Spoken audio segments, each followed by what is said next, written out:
Are you tired of being splatted all the time and getting pay cut after pay cut in Salmon Run? Well, if you want to become a better teammate and a better Grisco employee, you're in the right place. In this video I'm going to show you the most common mistakes I've seen on my way to Professional plus free for each stage modifier, how you can easily fix them, as well as some fresh tips so you can survive in Salmon Run and rank up easily. All the gameplay you're gonna see here is from the Professional +1, +2 and +3 ranks, when things start to get really crazy. There are timestamps in the description of the video and YouTube player as well in case you wanna skip to any Salmon Run event in particular, but without further ado, let's start with the high tide. If there is a mode where everything can go wrong, it is the high tide. Probably one of the most dangerous modes in Salmon Run. For this one, there are a couple of key things to always have in mind. The most important is that the space will be very limited, and map knowledge is key. Where to jump, shortcuts, choke points, basically anything that can give you a slight edge is crucial for you to survive here. An important reminder for this one, please don't forget about inking the walls. And this is something that even in the highest ranks I've seen many of us forget about from time to time. The space you have to maneuver while dodging the incoming enemy attacks and collecting eggs can be very narrow, and sometimes that wall could be the difference between getting splatted or surviving by getting the higher ground and repositioning yourself. The use of specials is almost mandatory, especially for professional rank, but you have to be smart about it if this is only your first wave in the whole run. Whenever you have 2 party members down, the team is not in a good rhythm to complete the quota, or the salmonids start to swarm the place, it is time to pop that special. Keep the callouts as precise as you can, don't hesitate to ask for help, and you should overcome the high tide. Now the low tide.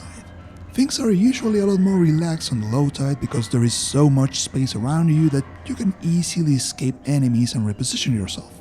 But the downside is that you can get easily separated from your teammates, and if they begin to get splatted, it can go south pretty quickly.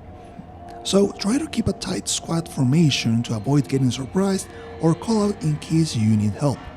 Golden egg gathering can be 2 different scenarios. Either you start by taking care of the salmonids as soon as they appear and rely on a speedy egg throwing delivery chain to the basket, or you wait for them to come near the basket to take them down and make the delivery a lot easier, with the risk of getting swarmed. The second strategy is very useful for lower ranks as the salmonids are less frequent, but for professional rank it becomes a matter of time because no matter how fast you clear the enemy waves, they will always end up near the basket due to the sheer number of salmonids coming at you. A thing that works really well unless there is a stinger, a maw, or a flyfish is to sit atop the metal pillar dropped by the fish sticks and use a large range weapon to support your team from higher ground. This keeps at least one party member alive, and sometimes they can even drag all the attention from the enemies or boss salmonids so the team has a slight edge. For this event, I suggest holding on to your specials unless the wave's quota or the team is at risk. Time for the Mothership. This is probably one of the stage modifiers where the word confusion is more present than ever. It usually is paired with a high tide scenario, but on very rare occasions you can also play on a low tide setting. The biggest mistake here is not really knowing what you're supposed to do, so let me break it down for you. You're going to see a bunch of Chinooks, aka the flying helicopter-like salmonids, that will be carrying white boxes. You need to shoot the Chinooks to make the golden eggs drop. However, if the Chinooks deliver the white box to the ground and you leave that box intact, enemies will start to spawn from them. Usually this is not a problem in many of the lower ranks for Salmon Run, but once you get into Professional, you really need to pay attention to these boxes because you can easily get swarmed after a couple of them are left behind. The whole team should be juggling tasks between shooting the Chinooks in the air, destroying the boxes, defeating the salmonids, and delivering the eggs to the basket. The team with the longest range weapon should be the one that focuses more on shooting the Chinooks while the rest on all the other tasks. Once Mr. Chris warns you about the mothership approaching the basket, everyone should keep an eye on the ship and target it as it gets near. I strongly suggest to call out for everyone's attention because sometimes teammates will just keep doing their thing and ignore the mothership, and the risk of messing up will increase. Failing to successfully repel the mothership by hitting it will only reduce your golden eggs and make the quota a lot harder to complete. Usually there are only 2 mothership's attacks per wave, and the rest of the time you will be dealing with the whole box breaking egg collecting thing that we already discussed. You can use specials to either target the mothership or clear the rest of the enemies in case you're getting overwhelmed. Overall, the mothership is one of the easiest events once you know what you're doing, so be sure to master it and you'll get a sigh of relief once you see it coming. New to Splatoon 3 is the Mudmouth. In this event you will need to seek Mudmouths across the stage and destroy them to get the golden eggs for your quota. A common mistake I've seen is teammates shooting the Mudmouths. The only weak point for the Mudmouth is the interior of its body, which can only be destroyed with bombs thrown directly into its mouth. So don't waste your ink on anything else unless you're working to support the egg collectors by dealing with all the enemies that can come out of their mouths, which include small fries and chumps. With each bomb, the Mudmouth will release a golden egg, and after 3 bombs it will get destroyed and release the final batch of golden eggs. Occasionally, a golden Mudmouth will spawn on the stage, and this will be both a good and a bad thing. The mechanics of defeating the golden Mudmouth are the same as the regular ones, but the problem is that Cohocks will come out of its mouth. In professional mode, this can get out of control pretty fast if the person with the strongest weapon doesn't take care of the Cohocks as they are coming out from the mouth. So I would recommend 2 bomb throwers, 1 egg collector, and 1 attacker to control the Cohocks. Overall, another easy event for you to complete. The Goldie hunt is a very fun and easy to complete stage modifier that only requires good communication. For this, the team needs to split up and shoot the glowing lids across the stage to find the hidden Goldie. Once anyone finds it, make callouts to gather the squad and shoot the Goldie as much as possible to make him release golden eggs as he escapes back into the sewers. Enemies like chumps and Cohocks will spawn randomly from any of the open sewers, so keep an eye for them while you're collecting eggs. And in the professional modes, especially in Professional 3, the Chinooks will try to retrieve the golden eggs from the Goldie a lot faster, so I wouldn't recommend the whole party going after the Goldie as you can lose precious eggs in the process. The Goldie is one of the easiest events in the game, so be ready to boost your quota whenever it happens. If the Goldie was a piece of cake, you'll be having the time of your life with the Tornado, the easiest event in the game. The map will change to a low tide scenario and a basket with eggs will spawn at some point in the map. The key here is to get ASAP to the egg chest, deal with any enemies at the spawn point, and then start throwing all the eggs so you can eventually get them to the egg basket. There will be some enemies spawning along the way, but nothing too complicated, even in Professional 1, 2, and 3. Usually with the contents of the first chest you will complete the quota, but if you want to go for more, here's a pro tip. Once the eggs are just 1 or 2 throws away from the egg basket, have someone go for the next chest that will spawn in the same place as the first one, and start throwing the eggs so the rest of the team can pick them halfway. A good round of Tornado can score you around 40 golden eggs, so don't miss the opportunity. Now that we detailed all of the easiest stage modifiers, it's time to get serious, starting with one of the deadliest events that usually gets paired with the high tide, and that is the fog.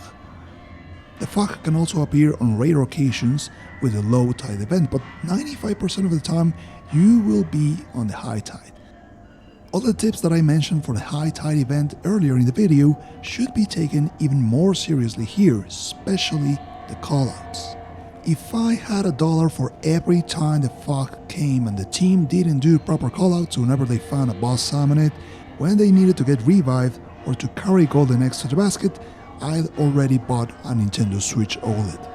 So please be a good teammate and do your callouts whenever necessary to avoid a team wipe, which can happen very easily, especially in professional mode. Keep your eyes open, as sometimes in the middle of the fog a Goldie can appear. If you see one, call out everyone and target the Goldie ASAP, as this baby drops a ton of eggs that can help you reach your quota very easily. Besides the elusive Goldie, there's really not much else to say for this modifier. Stick together, use your specials as needed, pray for the best, and if you separate yourself from the team, be a good teammate and do your callouts. That's it. Let's jump into the Cohock Charge event. This is basically a low tide with a small twist. There will be a bunch of Cohock's waves coming at you, but the team will be supplied with 3 different cannons. 2 will always be sitting near the basket, while 1 will be located on the higher ground. There should be 2 different roles here, the people that shoot the cannons and the egg collectors. For egg collectors, the task is simple, as you need to rely on your allies' aim to destroy everything and just use callouts in case you're getting into trouble. Remember to use the egg throw wisely in order to avoid getting swarmed quickly and still save those precious golden eggs. As shocking as it may be, the most difficult role in this mode is shooting from the cannon. I dare to say that you could make things work with only 1 cannon, the one on the higher ground, but this depends on the rank you are in. The higher the rank, the more cannons will be required to be operating at once. The trick to being a great cannon user is to ink the surrounding area of the cannon before you enter it. Once you run out of ink, exit the cannon, refill your ink tank, and enter the cannon again. A very common mistake I see a lot of baby Inklings do is think they are invincible while they are inside the cannon, which is so far from the truth. Stay on your toes for boss summons like the Stinger, Moss, Flyfish, and Scrapper that can give you a hard time and surprise you by either flanking or attacking you from the distance. But an even bigger mistake I see every time is to stay on your cannon while the quota is still low and the timer is running out. If by the last 30 seconds you are nowhere near half the quota, get out of the cannon and help the egg collector that will be surely trying to do all the work by himself. I know shooting for the cannon is good fun, but be sure to be the best teammate and keep your eyes in the quota so you can succeed as a team. Grillers. Grillers are probably one of the hardest events in the whole game, simply because of the fact that they require the most team cooperation out of all the events available in the game. There will be 1 player who's been targeted by the griller, while the rest will be unbothered. The tricky part here is that the targeted player needs to evaluate his position and guide the griller in such a way that the rest of the team can attack the salmon sticking out of its back. The griller is not able to climb walls. Think of it as a faster steel eel. The key here is to never go directly towards your teammates, because that will get them into trouble, but just close enough for them to make the shot.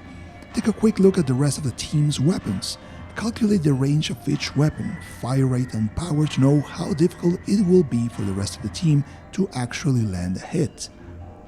Charged weapon takes some skill to actually use, so keep a straight, predictable path in that case. Short-range weapons will need the griller to be closer, so don't go far away because the team will have to chase both of you. I know it feels like a lot, but it is manageable with a little bit of practice. After you land a couple of shots on its back, more salmons will stick out and it will begin spinning. Continue hitting all of them and the griller will be defeated and drop its golden eggs. Just as a big heads up, after you defeat 2 grillers, the game will spawn 2 more grillers at once. So be mindful of your teammates' position so you don't cross each other and both get splatted. I would recommend to use your specials as much as you need, as it can speed the griller killing or save the whole team in any given situation. On hard difficulties, you need to be careful with the skull of small fries that will be following the griller. These little guys can easily wipe out any team if you're only focusing on the griller. So, you need to juggle between evading and shooting the griller and dealing with the small fries. Keep your eyes open, use your map knowledge to its fullest, and good luck with this one. It is time for the hardest event in Salmon Run, and that is the Glowflies. And I'm not kidding when I say that 80% of the time that I've seen the Glowflies appear, the team wipes. For this, you absolutely need clear callouts and team synergy if you want to make it out alive.